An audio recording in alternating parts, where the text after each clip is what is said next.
webcast hosted by the Sales Management Association. Today we're actually on location. It's a remote version of our typical webcast.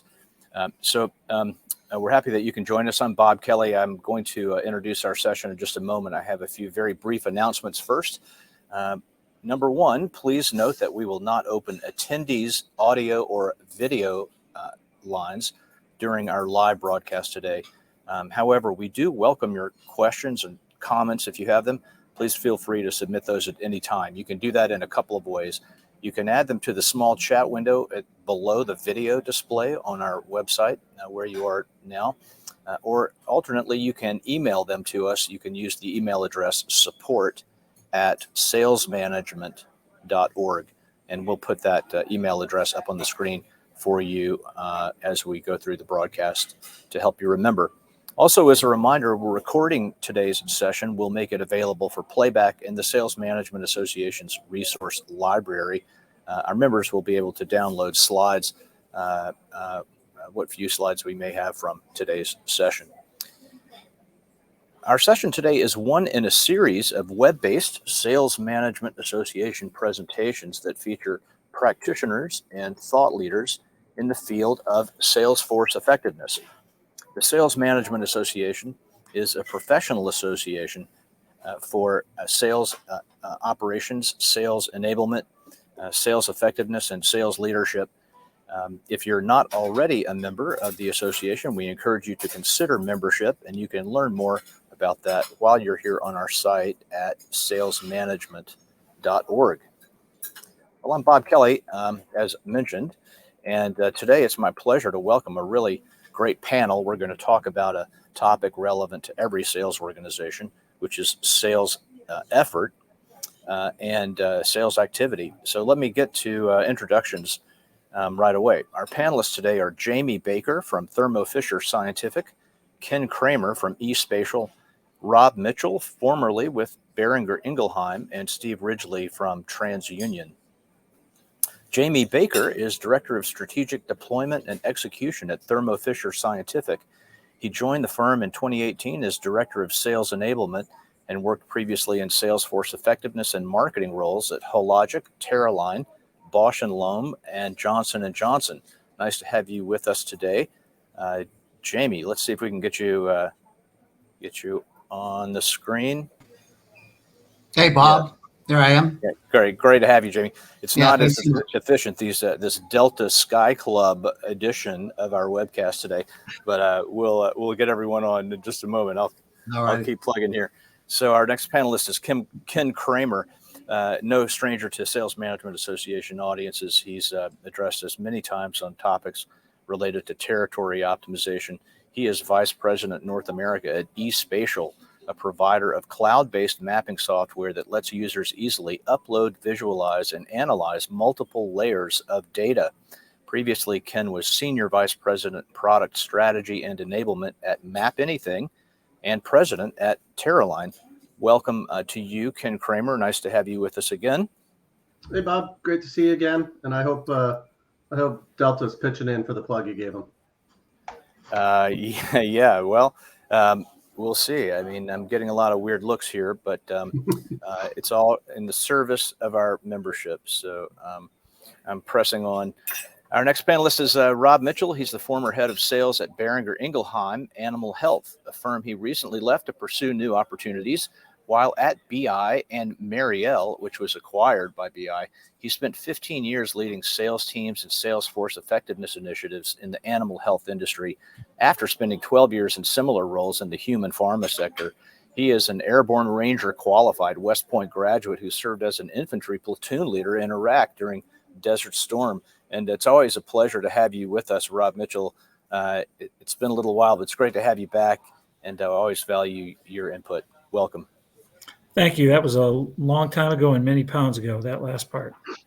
Yeah, that fitness test those guys do. I would be qualified. I would be disqualified on principle just based on that alone, I think. I'm now a chairborne ranger. I see. Okay, sorry. Okay, so our next and final panelist is Steve Ridgely. He is Senior Director of Sales Effectiveness at TransUnion, a global information and insights company. His responsibilities focus on the sales function's ROI and include coverage, strategy, sales role accountability, performance analysis, and sales compensation design and execution. Steve held similar roles at companies in the software, services, and biotech industries over the past 15 years. And before that, he was a management consultant. Steve Ridgely, great to have you with us today. Welcome. Hi, Bob. It's good to be here. Yeah, thanks. Well, great. Likewise. So our topic today is important to every sales manager and every salesperson. The topic is sales activity and effort. And as management, we want to understand, how do we optimize that? How do we get our salespeople doing the right things and doing them efficiently?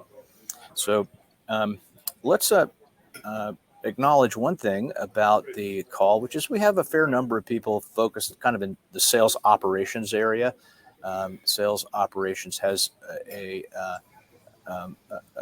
perhaps a bias, or at least a focus on efficiency, and it's maybe worth asking the question, can we think about sales effort in the terms that a workforce analyst would think, that is kind of attempting to reduce sales effort to a formula? Is that a productive way to think about selling activity? Let's use that as just a way of getting started with our discussion today. Rob, if I can, I want to go to you first on this question. Is it possible to think about sales effort in this sort of analytical, algorithmic way? So I think that's a great question. That's the $1 million answer. If we all had it, if we could all do that, I think that would be in a perfect world. We know sales is an art and a science. I think every sales organization and what you sell and how you go about it is slightly different. So it's part of our roles in sales op to work with the sales manager to figure that out. I personally think that one of the best ways to do it, because it should be an ever evolving process as you update and manage this. I personally think that we need to first and foremost delineate and figure out the difference between effort and effect. So effort for effort's sake is not necessarily good. If they've got to have effect in some way, you need to be able to determine that. So that is one thing that you obviously can use sales management and other things, but that to me is the most important. And then the rest is really going to be predicated on your data and how much data that you can gather and what you know, whether it's boots on the ground through your CRM, et cetera. I'll pass that to my colleagues and what their thoughts are there. Yeah. Other thoughts, gentlemen? I'll speak. So yeah, I'm with you, Rob. So I've done, everybody's probably on the phone in this group here has done it every way they possibly can to try to find that magic bullet. And I think the answer is there is none. I've done so many models and regression analysis, everything to try to correlate sales calls back to business growth and sales activity back to business growth. And the only time I've ever really been able to statistically correlate it, for those that are, statistical minded on it, is when there's samples involved or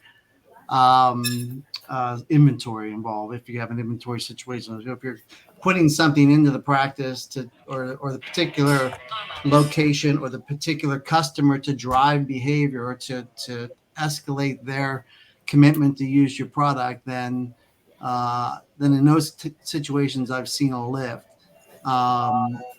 I've been able to also do work in a very isolated, like almost a design of experiment in the past, where was able to truly correlate the difference, taking customers and saying, okay, we're going to increase the frequency on these types of customers, and these ones we're going to leave alone, and actually was able to show a statistically significant lift in those, which helps you understand that, if you can come up with that response curve as it relates to different customer segments and say, I call them once, I get this. If I call them twice, I get this. And there's a point of diminishing returns at 3 or 4 calls a quarter or something, whatever it is, depending upon the industry.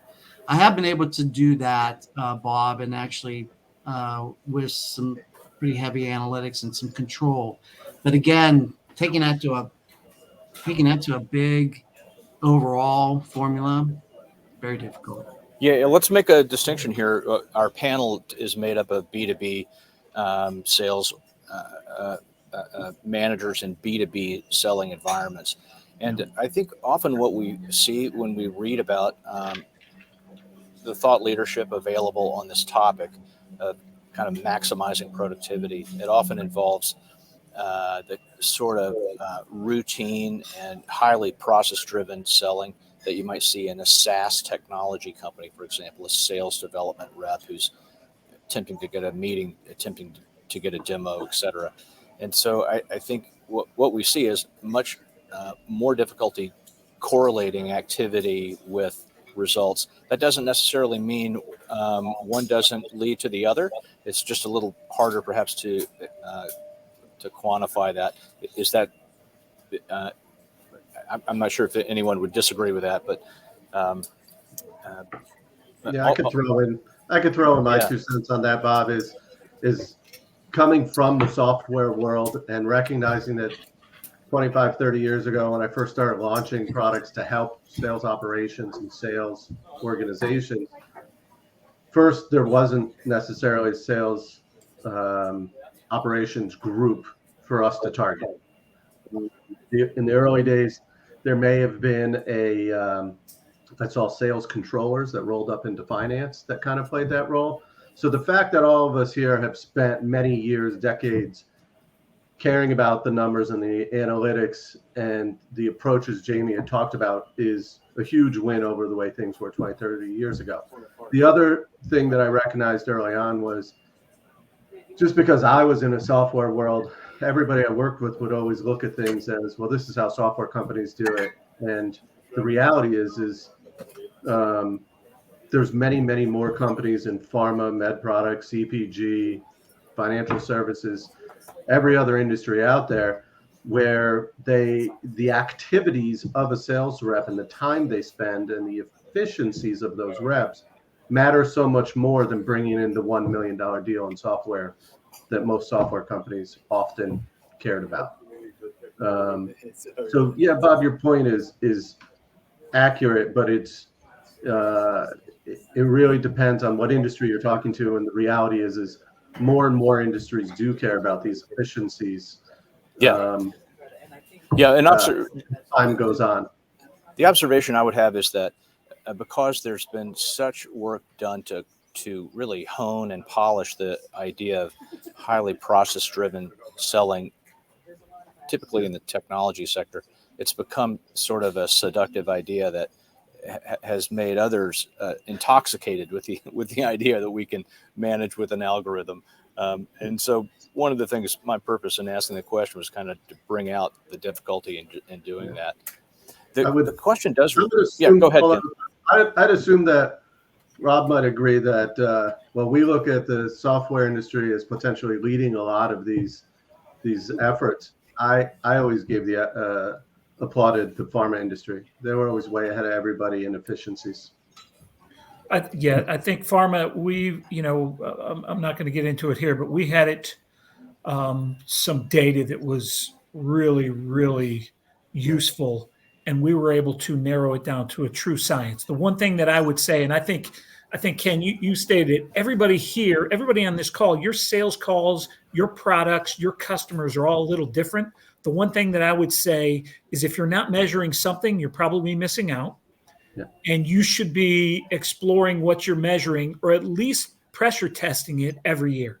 The one thing you should be working with the managers to see, hey, are these truly the people that we think should be winning, and what are they doing differently to at least, get involved in that process? And I know a lot of times you'll just get a formula, you'll work with regression analysis or whatever. We love to put into a science and say, okay, and work on false precision.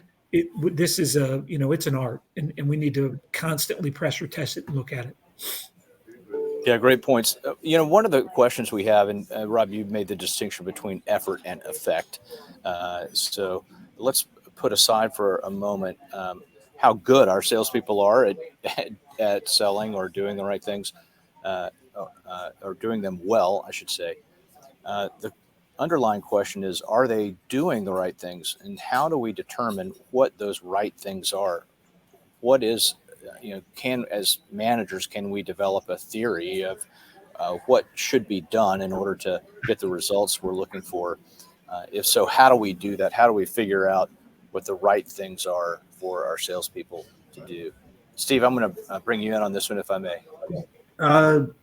Sure. I think the second part of that question is really spot on, which is it would be great to tell if they're doing the right things, but have we even figured out what the right things are?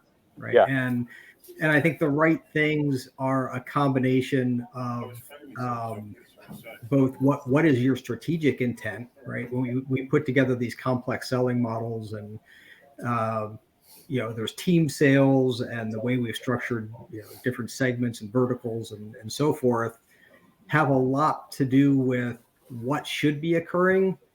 And I think, first there's what should it be, and then you get into what Rob had brought up, which is what are the actual drivers, right? Again, it's I think we tend to focus on the things that we're able to measure because we're able to measure them. And a lot of times the things you're able to measure really may be having no practical impact on things. But again, when you get into all of the variation that occurs in the selling model, it takes an enormous amount of data to actually spot the trend. And as if you have a lean selling force that is structured in a way that everybody has a very different customer, very different product set, very different whatever, it gets hard to spot the patterns, right? Because now all of a sudden it's like, well, this worked over here. Should it work over here? Well, maybe not, because you were selling to SMBs and I'm selling to enterprise, right? So knowing which things are common across the board, knowing which things are impactful, and which things support the selling model you tried to put in place. And then lastly, I would say the iteration of that.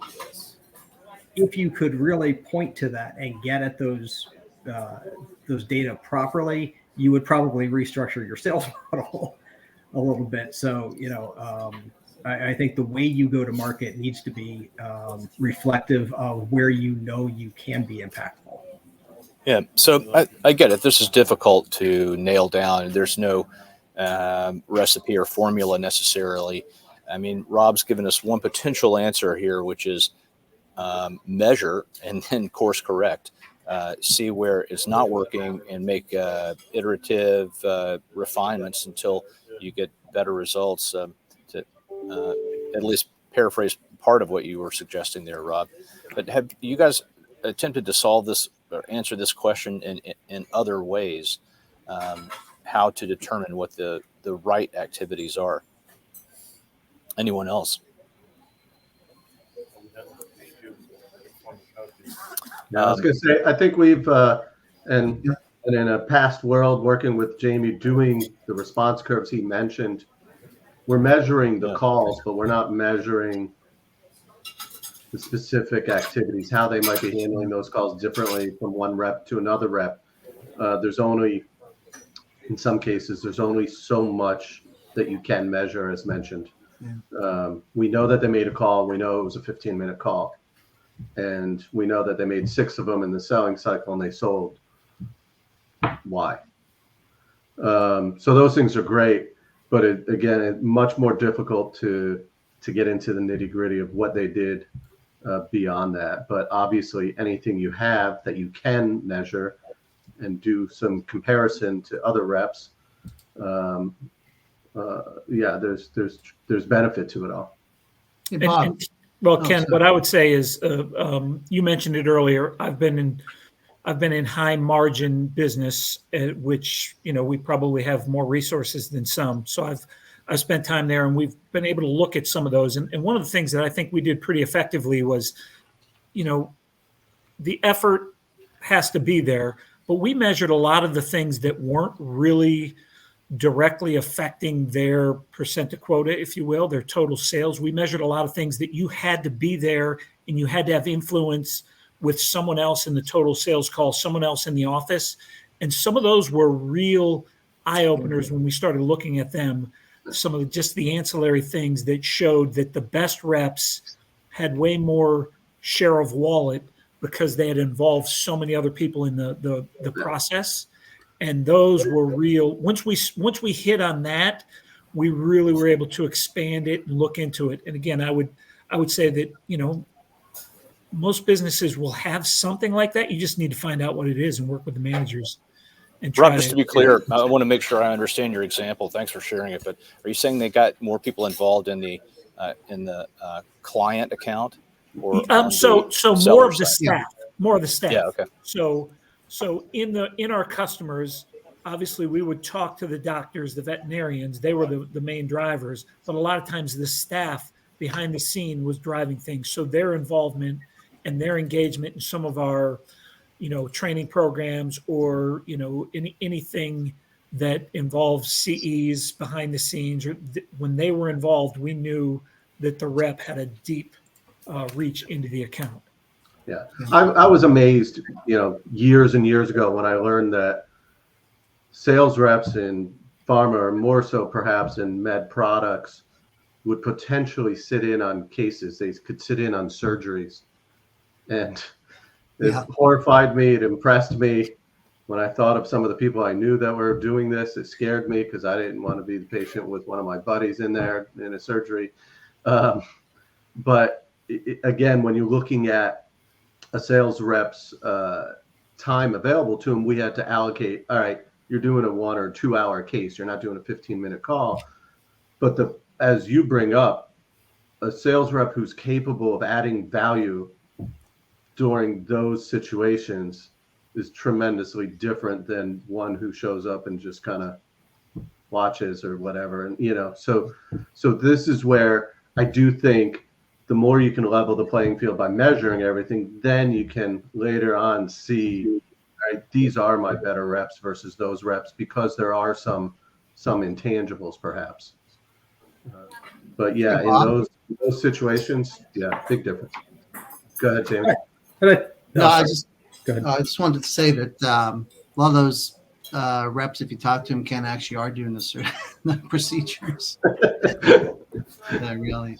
Hey, Bob, can I share something from a one point of view that I want to do? I was going to see if I could even share a visual real quick here. Please, I think you should be able to. Yeah, we'll see how it goes. Okay. Give it a shot. Let me know if you can see it. Yep. Yeah. So one thing that through the years of learning in sales and sales operations, and I used to work in marketing before I even joined sales, and did product marketing and global marketing. And I learned fairly quickly when I was in charge of sales and sales initiatives that there is the operational side of sales. Are people productive, and are they busy, and are they filling their day full of selling time versus admin time? There's that aspect of it.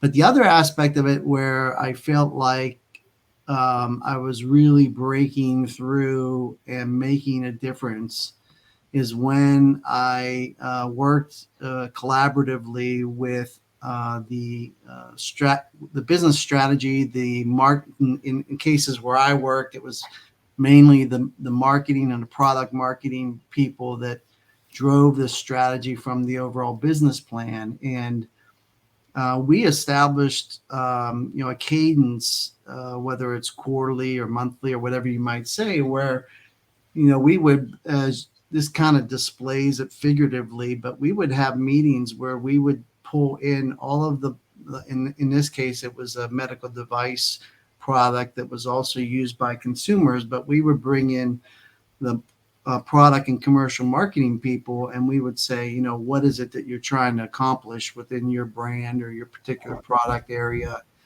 and what is it this quarter or for the year, and what's the insights and things that you know about this particular product that sells it, right? What are the benefits and ultimately what's the story? And they would come and pitch that, and then they would say, okay, this is my ask, this is what I need the sales team to go do to execute against this strategy. And we eventually, you know, we got to a point where we'd have those meetings. I'd have the sales managers in those meetings too, and then we talk about, well, how are we going to execute that?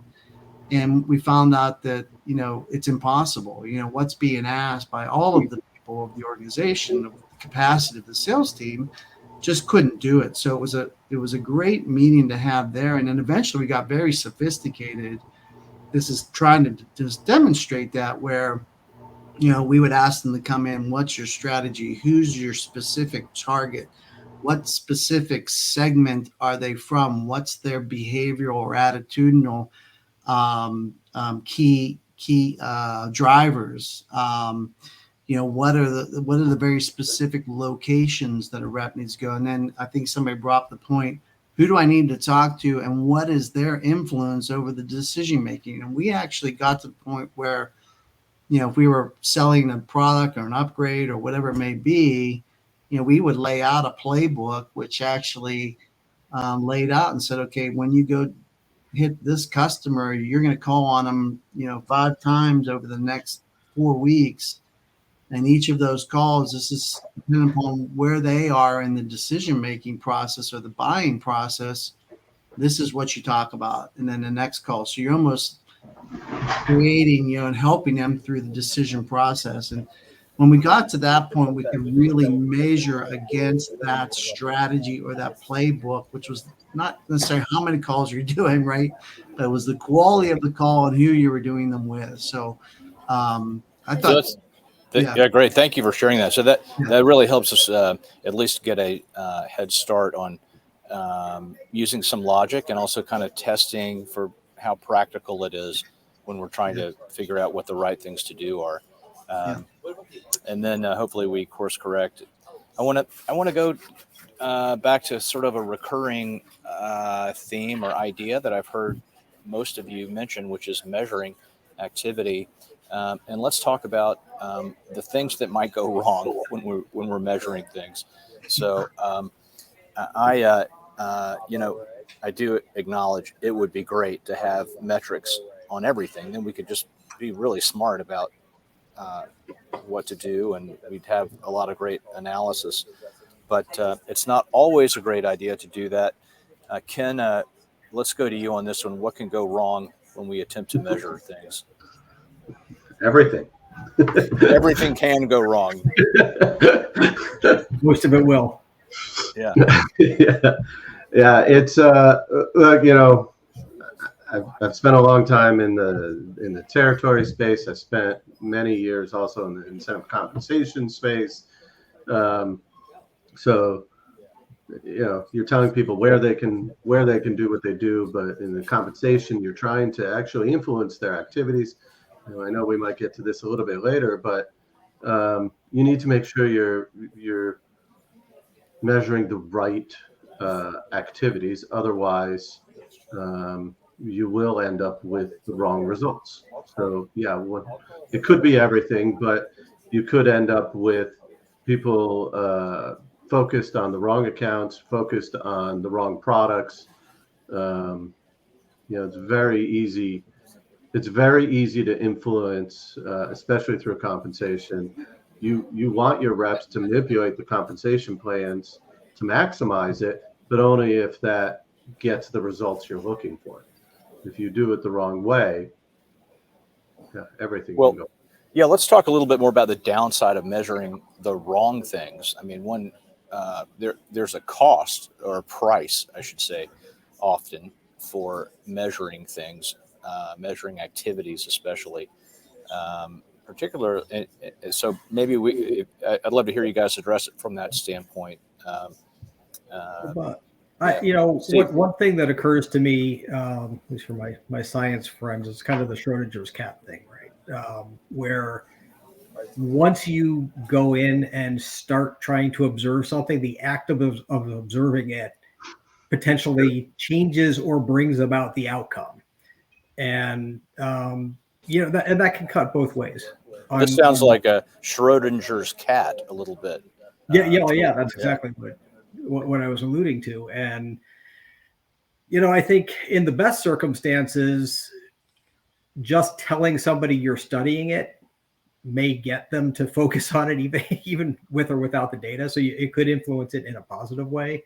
But it's also possible that it brings about the wrong behavior, either just because you're studying it or because you've chosen the wrong thing to look at, or you've chosen to look at something that is actually being influenced by the mechanism you used to go after it.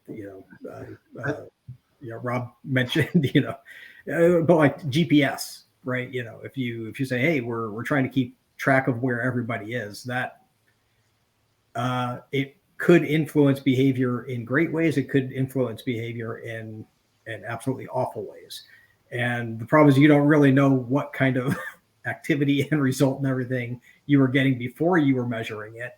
And to your cost question, you've probably spent some amount of money on building whatever the measurement system was. And if it's a waste, then again, that's among those things that go wrong. Yeah, I'd view the bigger downside on the cost side is the opportunity cost. Mm-hmm. I would go another step and say opportunity cost is huge.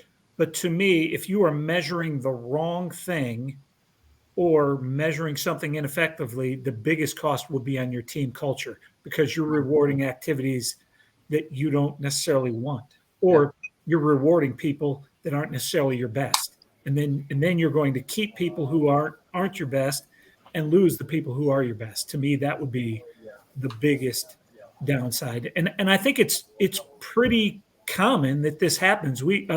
I have a recent good example that, we're in the medical field. You would think product knowledge and the science is important. So we focus on product knowledge, and we wanted our reps to be product experts. And back to Ken's earlier point, we had some money sitting around, and we did a study with our customers, and product knowledge wasn't important to them at all, because guess what? They're doctors. They're not looking to sales reps for product knowledge. They want other things. And, you have to have a baseline. You can't come in and not know anything, but product knowledge was a default. You either knew your product well enough that you could talk to them, or they wouldn't see you. And once that was there, you need to focus on other things. And that was an area that we were a big miss, because once you start focusing on product knowledge, what we found, our reps weren't selling, they were providing information. And it affected our value stream for a while. Yeah.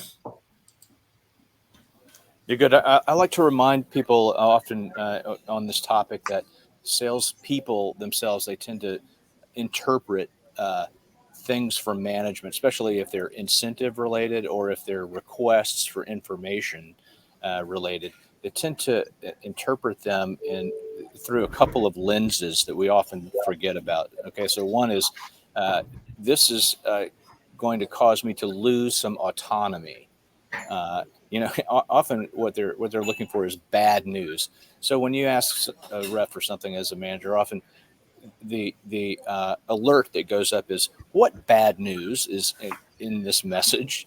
And often it's something related to the loss of autonomy, or it's related to, management has some bad intentions here.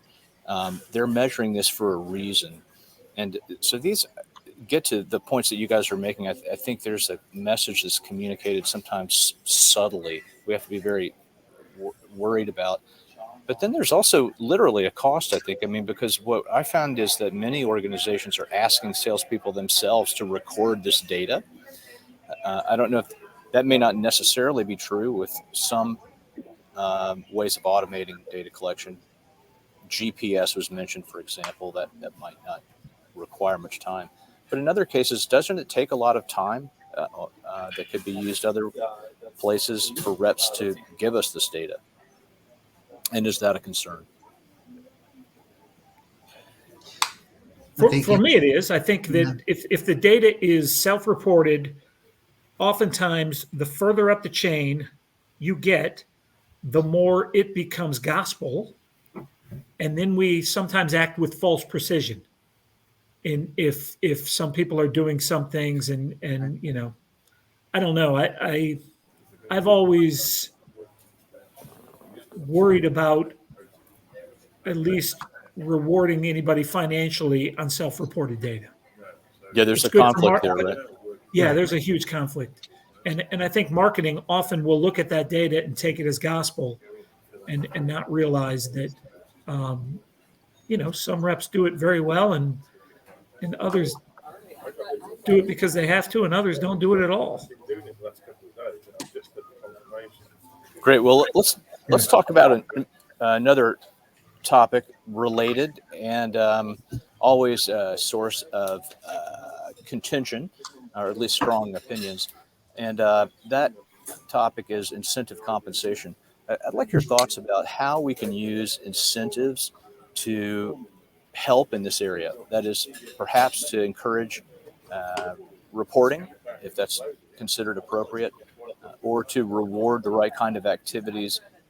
In general, do you have thoughts about how we should use incentive as a tool? Steve, I'd like to go to you first on this one, if I may.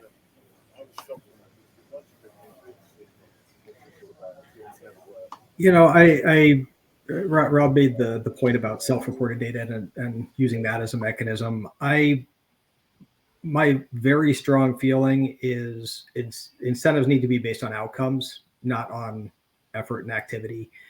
I can't say that we never find ourselves putting MBOs in or, some kind of activity tracker, for lead gen, for an SDR, right? Yes, you're going to count the number of leads, right? So that is sort of activity based. But my strong feeling is any metric you're going to use should be probably customer driven. It's not that you made phone calls; it's that the customer picked up, right? And something advanced to an additional stage. By far, I think financial measures are the thing that's most important. It's how you actually create the linkage between what the company is getting out of it and what somebody is delivering. But in those cases where we do find ourselves needing to look at activity, I think it's just really important to be crystal clear about what the expectation is. I think we should never be linking comp to an activity that we don't know for certain has the business benefit we think it should have coming out the other side. And it can't be something not only that the sales rep can dictate, but basically that it's really hard to game. If I say I'm going to pay you for the number of opportunities you create, I can create worthless opportunities all day long, right? And I should not get paid for that. So I don't want to say that I don't think there's a connection between the activity-based conversation and comp, but I think comp is, I look at it as it's sort of the last part of the process, right? You build your sales org, you build your sales process, you go through your cycles, and at the end of it, if you were lucky enough to be good at the whole thing, you've got a comp plan that's reflective of everything else you wanted to happen. And when we get the right output, that's what we pay on. And where the activities become really helpful, I think, is in the coaching conversation, right? So, well, gee, you're not hitting your number. What's behind that? Well, if you were making more phone calls, if the phone calls had this kind of tenor to them, if you're bringing your product specialist in, in an earlier point or a later point, right? Those are the things that I think you try to help somebody get to the right number. But I do think that the pay should absolutely be tied to the outcome. Yeah, great. Thank you. Other thoughts from others? Just to maybe summarize your point, Steve, you believe when it incentive comp, you believe we should essentially reserve that for outcome-based things, as Rob would say, the effect, not necessarily the effort. Right. With one caveat, which is if we do feel strongly to pay incentives for activity, these have to be, uh, uh, we have to have a very, very high level of confidence that they lead to the desired result. Um, I don't know if that is a fair Yeah, summary. Yeah. I think it is, and when we talk about results, again, I lean heavily towards the financial. So Right.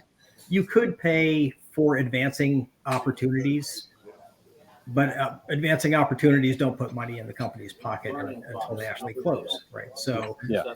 the booking your revenue metric makes sense. At the same time, if you put somebody in charge of something brand new and say, hey, this is going to take 2 years to turn into something, you can't pay them on revenue because there's not going to be any, and you really have to understand what progress looks like.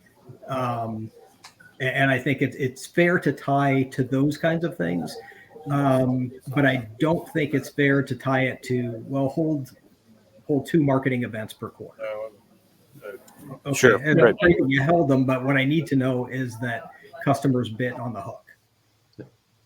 I do think there's, in my experience with incentive comp, because it is such a big line item on the P&L, that most companies are reticent to change it, significantly every year. So once you have one, it kind of becomes the default. They tweak around the edges and it just goes. And because it is such a driver of activity, because it is such it creates your culture of what you're looking for and what you're doing. I've always wanted a little more organizational courage to change the incentive comp or flexibility there, just because, in my business where you can bulk and I can sell you 3 months of inventory on December 31st and look like a superstar this year, and next year I'm last place in the whole first quarter because I sold everything in December. That it's good for me as a sales rep because I have, I look really good. I get to go on a trip and I maximize my incentive, and then I just say next year I'm not going to make as much. Sometimes there needs to be some way to curb that to make sure that we're looking out for the organization too, because the sales reps now, I think it might have been Jamie earlier who said we want the sales reps who are driven by the incentive comp and can manipulate the system. I don't want to take anything away. I don't want to de-incentivize the rep from doing that. If they've got that influence, do it. But we also need to make the plan so that it benefits the organization long term. Yeah. And it's too easy to just, hey, it worked last year. If you look at your trip every year or how you're looking at people hitting the quota, your best people should be hitting it every year or going on the trip, or maybe not every year, but you shouldn't have, one person win it every other year. Boom and bust, we call that. Yeah, the boom and bust. Yeah. Somehow you got to figure that out. Bob, one thing you said there, Rob, is when I look at activity based or try to create, this is I call it a framework of best of the best, right? So which reps are the best of the best, and what's the behavior in which they are doing that to win in this particular market? I think your point is well made that it's not this last year, and that's something I've always fought with, in a sense of saying, okay, here's your president's club. Those are the ones you need to go talk to. And I go, well, yeah, I can go talk to them, but these 4 have done it 4 out of the 5 last year, 4 out of the 5 years in a row. And I'm going to probably spend a little more time with them than this one that just got it this year and hasn't had it in the last 3 years. So, I mean, all of them, obviously need to be rewarded and achieved because, incentive comp should be based off the year and the quarter and the month and all that stuff. And you have to make sure there's things in there so that, they don't do, pack inventory and all that stuff. But really, ultimately, your activity and your coaching and your competencies and your hiring practices all need to build off of that framework of best of the best, consistent performance, over the years. Those are the behaviors that you want to try to bring into the organization and support and coach against. Yeah. Some of the things that I'd comment on, Bob, was the Steve's comment earlier of the 2-year sales cycle in some industries. To me, that shifts the impact that should have in an organization is they should probably have a much bigger base salary and less of a variable component because of that, of what they're being asked to do. From a stuff in the channel or, end of the year discounts, Rob, I've lived through those situations, especially in the reseller world where it was our partners. We were just stuffing the channel. There's comp plans that can design elements that can kind of restrict that when you get into margin. So you're not giving bigger discounts. You're not going to get attributed as much to your quota, so on and so forth, if it's not sell-through type thing. So I think those things should all be taken into effect. And I think companies in general have gotten better at this over the years. But I remember a good friend of mine, she is a rock star salesperson. But she told me early on, at least in the situation she was in, she says it's the boomer bust that Bob mentioned. I'm going to make my quota every other year and I'm going to blow it out. But it wasn't because she was stuffing the channel. It was if she had a good year, they'd jack up her quota. If she had a bad year, they'd lower it. Right. And none of it had anything to do with the amount of opportunity that existed in the territory.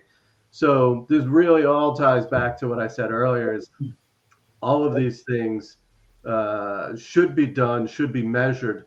But when you level the playing field, when you have equitable measurements in place, then you can measure the quality of the sales rep in a fair manner.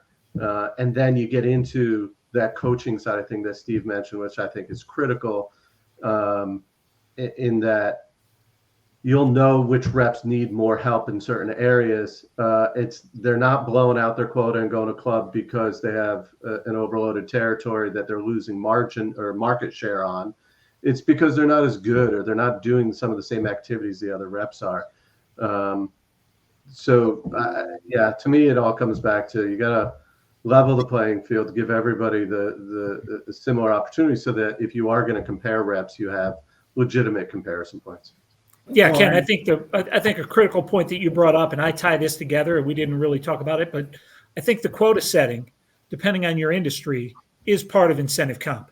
Sure. And oftentimes, if you get that wrong, to your earlier point, if I just say, okay, everybody's got a 10% growth across the board or whatever with whatever product or whatever line, it disincentivizes or de-incentivizes some people right off the bat and incentivizes other. And that's something that I think most organizations can do better.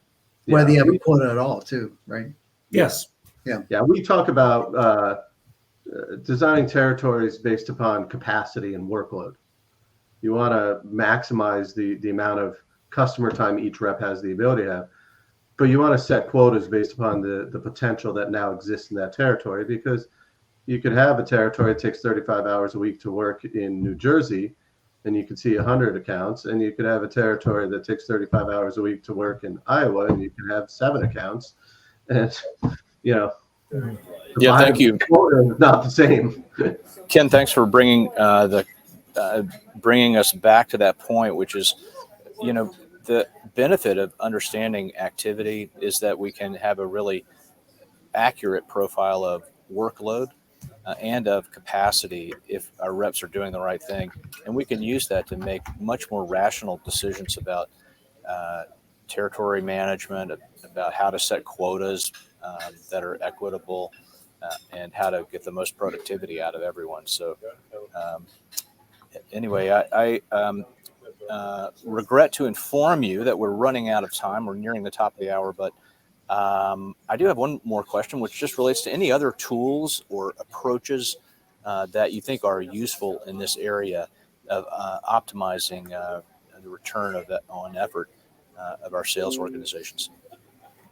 I would just add that, in today's day and age, you need to, if it's possible in your market, to look at digital selling or digital marketing. you guys hear me? Yeah. Yeah. Digital selling and digital marketing and partnering up the sales effort with also digital efforts. Obviously, some of it works better than others, and same rules apply to segmentation and targeting and right message, right time, and all that stuff. But Well, can you talk about anything Yeah. specific that has worked there? I mean, as I understand it, your sales organization highly, I think of it as a sophisticated, um, highly technical selling to highly educated and expert buyers. Yeah. How do you integrate some digital augmentation to what you're doing? I mean, yes, we sell to scientists and researchers and so forth, but they're also they know what they want, and you don't have to be an expert to do that. And they're also looking for price, right? Affordability. They're looking for a particular model they might have. They're looking for one-stop shopping, so they don't have to order from multiple places, right? So we're selling our service and we're selling availability and coverage of the market.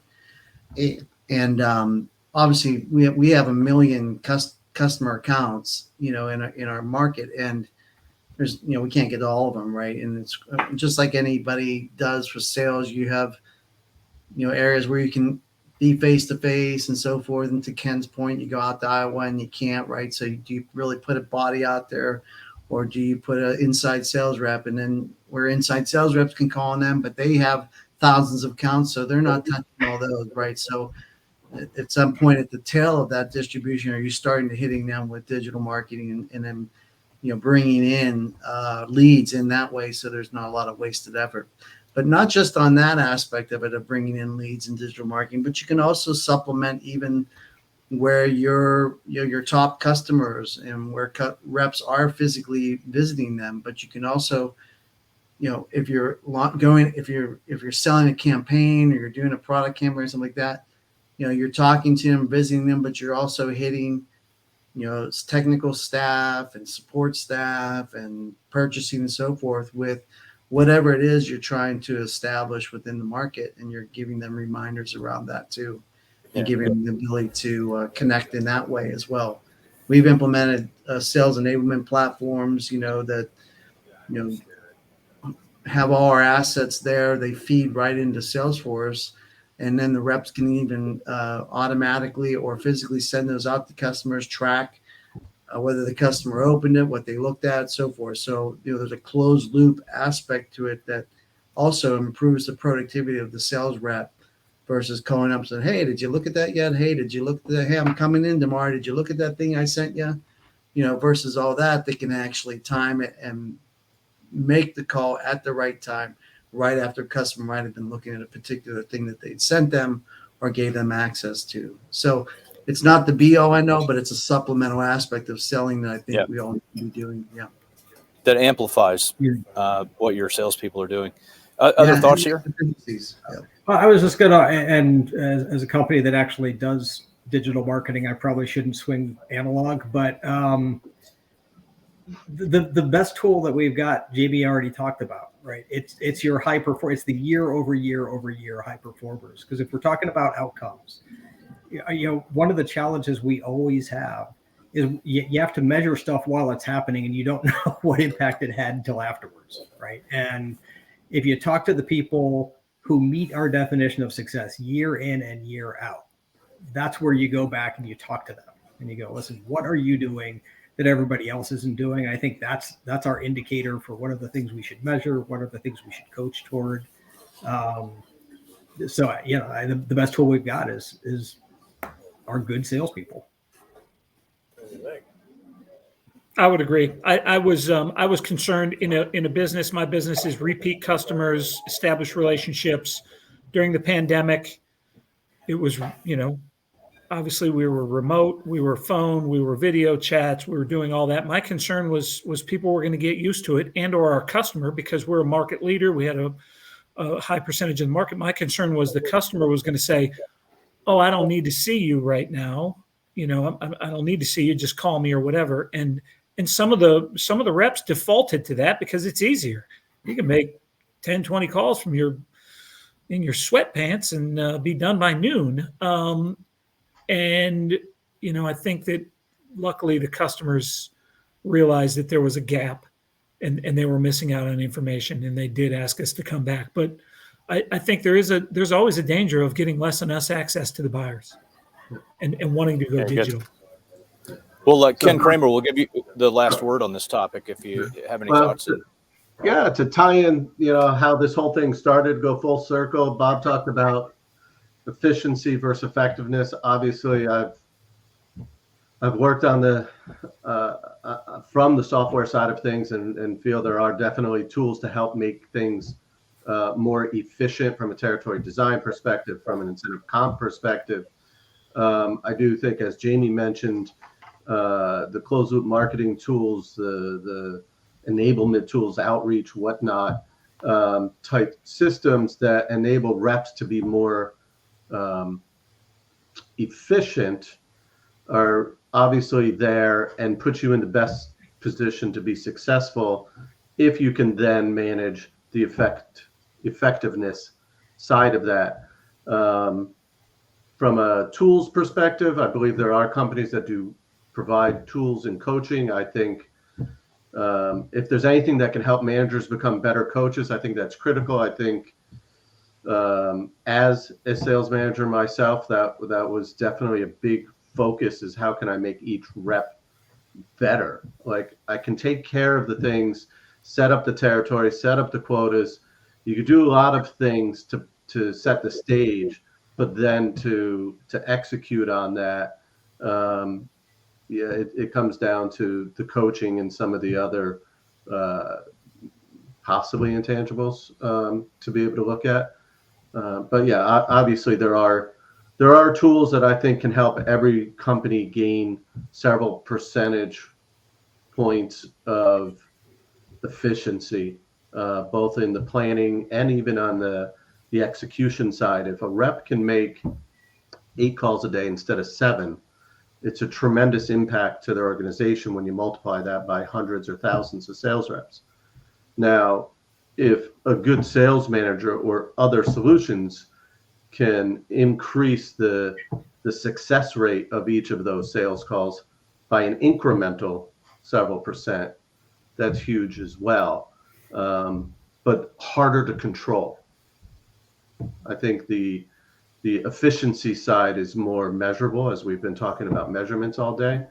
The efficiency side is harder. So lucky for me, I spend most of my life on the efficiency side. Yeah, and right. So let's not forget that as managers, we have to manage both of those things, both the effectiveness as well as the efficiency. So, well, gentlemen, I hate to say it, but we're out of time, so we'll leave it there. I want to just thank our excellent panel: Jamie Baker, Ken Kramer, Rob Mitchell, and Steve Ridgely. Thanks so much for being with us. Really appreciate your insights today. Thanks. Thank you, Bob. Appreciate everybody else. Appreciate it. Yeah, great. And then before we leave our audience, I'll just remind our audience that our next Sales Management Association presentation is on June 21st. We'll host a special session for European audiences at that time. It's at a European-friendly time, and the topic is improving sales pipeline efficiency. You can learn about this session and many others on our site at salesmanagement.org. I'm Bob Kelly, Sales Management Association Chairman. Thanks for your time and attention today. Goodbye until next time. Thank you, sir. Thanks, everybody.